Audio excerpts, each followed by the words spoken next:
आजकल की राजनीति में क्या चल रहा है भाई? कभी शिवसेना दो हिस्सों में टूट जा रही है, गोवा में कांग्रेस बिछड़ी जा रही है, कांग्रेस के सीनियर लीडर्स जैसे former chief minister Ashok Chavan का बीजेपी ज्वाइन करना। अक्सर ऐसे केसेस में हैरानी होती है कि ये हो क्या रहा है, लेकिन राघव चड्ढा के केस में कहानी उल्टी है। थोड़े बहुत स्पेकुलेशंस थे कि राघव चड्ढी बीजेपी ज्वाइन करने वाला है। इस महीने राघव के एग्जिट पर मोहर लग गई जब आम आदमी पार्टी ने खुद ही राघव को आम आदमी पार्टी के राज्यसभा के डेप्यूटी लीडर की पोस्ट से हटा दिया। उसकी सिक्योरिटी को भी विड्रॉ कर लिया। फाइनली 24 अप्रैल को चड्ढा ने सबके सामने कहा कि मैं बीजेपी ज्वाइन करने जा रहा हूँ। राघव चड्ढा का बीजेपी ज्वाइन करना सबको थोड़ा शक था कि वो जाएंगे ही जाएंगे, लेकिन यहाँ पे बहुत बड़ा खेल खेला गया है राघव की तरफ से, जिसका अंदाजा शायद केजरीवाल तक को नहीं था। मैं सरल भाषा में कहूँ तो हम अपना करियर बनाने के लिए राजनीति में नहीं आए थे। हम लोग अपना करियर छोड़ के देश के लिए राजनीति में आए। ठीक है, समझिए।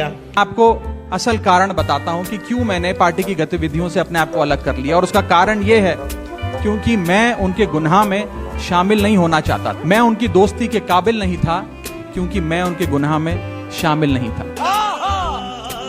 आज हम एक ऐसे मोड़ पर खड़े हैं कि हमारे पास सिर्फ दो ही ऑप्शंस थे, दो विकल्प थे। या तो हम राजनीति छोड़ और पिछले 15-16 साल जो हमने सार्वजनिक जीवन में काम किया उसे त्याग दें, या फिर हम अपने अनुभव को, अपनी स्किल्स को, अपनी पूरी ऊर्जा और एनर्जी को लेकर पॉजिटिव पॉलिटिक्स करें। अच्छा, बीजेपी पॉजिटिव पॉलिटिक्स करती है। इसीलिए हमने ये डिसाइड किया that we the 2/3 members of parliament of the belonging to the Aam Aadmi party in Rajya Sabha exercise the provisions of the Constitution of India and merge ourselves with the BJP.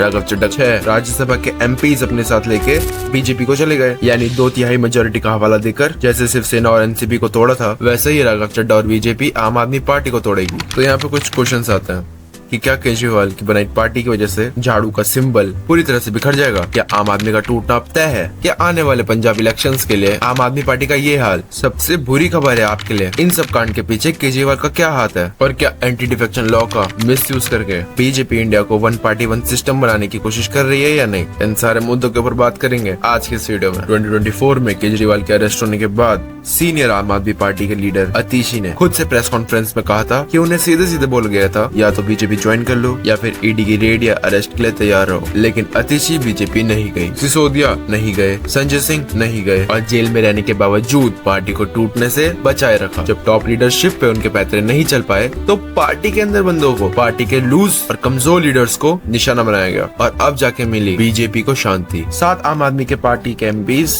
BJP join कर चुके हैं और बीजेपी के president का कहना है कि अभी तो पार्टी शुरू हुई है। क्या ये आपको तोड़ने के लिए पहली पहल है? कितने और पलटू राम है आम आदमी पार्टी में, ये तो देखना अभी बाकी है। तो सबसे पहले बात कर लेते हैं हम राघव चड्ढा के बारे में, जो कि पेशे से सीए हैं और काफी ज्यादा केजरीवाल के करीबी रह चुके हैं। दिल्ली के बजट्स राघव चड्ढा की वजह से ही ड्राफ्ट किए गए थे, कई पॉलिसीज उनकी वजह से बनी है। 2019 का इलेक्शन ये नहीं जीत पाते राघव चड्ढा के बिना, और टर्म खत्म होने से पहले ही केजरीवाल ने राज्यसभा भेज देते हैं 2022 में पंजाब, और कहीं ना कहीं प्रॉब्लम यहीं से शुरू होती है, जिसके बाद राघव चड्ढा करते हैं शादी और कुछ समय के लिए लंदन चल जाते हैं किसी काम की वजह से, और जैसे ही हो जाते हैं लंदन, इंडिया में लिकर स्कैम की वजह से अरेस्ट होना शुरू हो जाते हैं। इसी बीच राघव का चुप रहना और उनके ट्वीट डिलीट होना, सोशल मीडिया पे जिस तरीके से उनका बर्ताव था, सबको पता चल गया था कि ये पार्टी बदलने वाला है। अब बात करते हैं संदीप पाठक के बारे में। ट्विटर पे अगर आप इनका बायो देखोगे तो इनका एकेडमिक रिकॉर्ड देख के आपका दिमाग फट जाएगा। फॉर्मर IIT दिल्ली प्रोफेसर है, यूनिवर्सिटी ऑफ कैम्ब्रिज से PhD कर रखी है, research associate at the university of Oxford and MIT। भाई जी ने कुछ कॉलेज छोड़े ही नहीं है, सारे के सारे लपेट दिए। इनकी इसी एजुकेशन क्वालिफिकेशन की वजह से ये आपके नंबर 1 क्रंचर है, जिस वजह से इनकी स्ट्रेटेजीज काफी अच्छी होती हैं, एंड यही रीजन था उनका केजरीवाल के साथ काफी अच्छे रिलेशंस होना। कहते हैं कि 2020 दिल्ली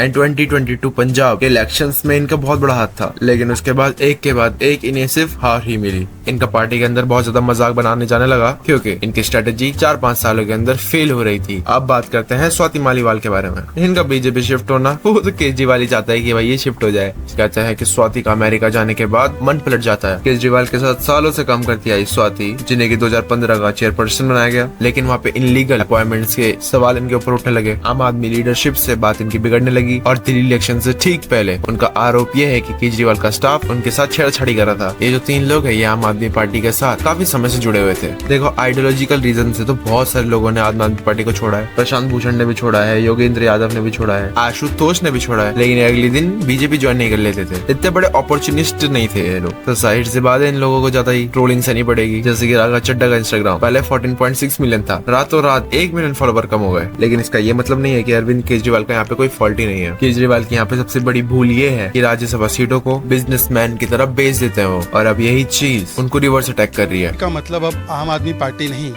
अकेले अरविंद की पार्टी बन चुकी है।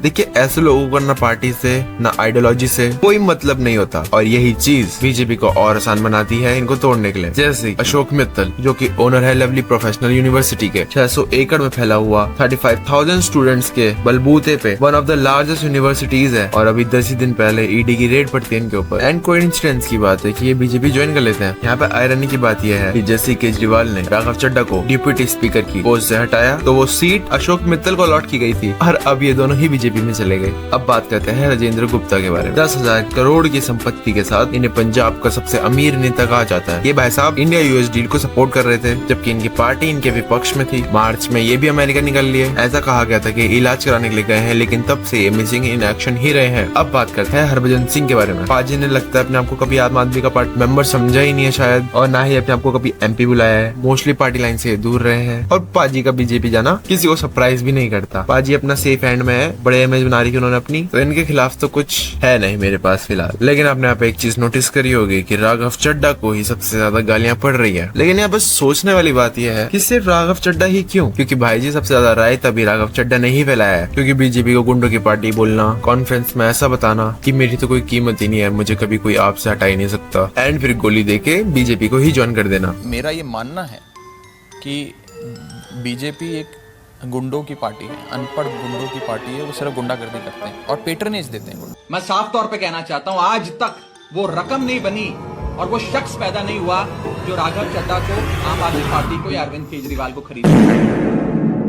तो गालियां तो पड़ेगी, लड्डू थोड़ी बटेंगे। और जिस दिन चड्ढा को डिप्यूटी लीडर की कुर्सी से हटाया गया, उसी दिन से मोदी एंड बीजेपी के खिलाफ हुए ट्वीट्स को चड्ढा डिलीट करने लगे। अब चड्ढा जी चार्टर्ड अकाउंटेंट है, प्रॉफिट लॉस की अच्छी जानकारी उन्हें। अब देखिए सवाल ये है कि आम आदमी पार्टी के लिए जो बड़ा सा शौक है, राघव चड्ढा ने जो धोखा उन्हें दिया है, तो इसमें आम आदमी पार्टी क्या करेगी? राघव चड्ढा ने जो आम आदमी पार्टी को धोखा दिया है, इसके बिहाफ में अब चड्ढा क्या पोस्ट करते हैं? वो पोस्ट तो क्या ही करेंगे, अब तो बीजेपी की छल्ले छल्ले होगी। लेकिन यहाँ पे एक बात गौर करने वाली ये है, केजरीवाल को अब ऐसा क्या करना होगा कि उनके बाकी लीडर्स उनकी पार्टी छोड़ के ना जाए। ये बहुत इंटरेस्टिंग और देखने वाली बात होगी। कहीं ना कहीं अरविंद केजरीवाल को ये रियलाइज करना पड़ेगा कि उनका स्टाइल ही गलत है। इतने सारे लोग तो गलत नहीं हो सकते कि आम आदमी पार्टी छोड़ के चले जाए एक साथ। और जो सीट उन्होंने बिजनेसमैन को दी है पैसों के बदले में, ये क्या डिसीजन उनका सही था? और क्या लोग इसे बार बार होने देंगे? जिस तरीके से हमारी डेमोक्रेसी का मजाक उड़ाया जा रहा है, कॉन्स्टिट्यूशन का मजाक उड़ रहा है, क्या हम एंटी डिफेक्शन लॉ को अमेंड करने की मांग करेंगे? लेकिन वो होना तो भी मुश्किल है, क्योंकि जो अमेंड करने वाले हैं वही इसका लाभ उठा रहे हैं। लेकिन आप यहाँ सोचिए हम पे क्या बीतेगी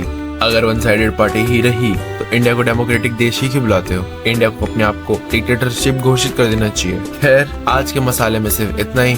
सो अगर आपको वीडियो अच्छी लगी हो तो वीडियो को लाइक करें, एंड राघव चड्ढा के लिए 2 शब्द जरा कमेंट सेक्शन में भी लिखें। बाकी अगर आपको जानना है कि अंबानी इतने अमीर बने कैसे, तो आप हमारी इस वीडियो को जाके चेक कर सकते हैं। तब तक के लिए मैं मिलता हूँ तुमसे अगली वीडियो में।